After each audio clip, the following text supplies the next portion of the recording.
Ang tanong, ano ang subject sa palagay nyo na mababa ang IQ pagdating sa pag-ibig? Ma'am, ako, alam ko yan. Linda. Ma'am, mga taga-math po.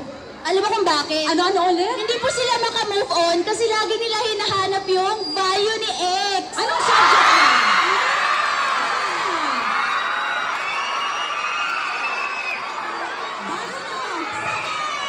Bakit naman, ma? Ma'am, ang tagal-tagal na hindi pa rin nila mahanap ang value ni X. Hindi makamove on. Ma'am, hindi totoo yan. Hindi totoo yan. Kasi favorite ko yung math eh. Okay, defend yourself. Ang totoo, mababa ang IQ sa pag-ibig. AP. AP?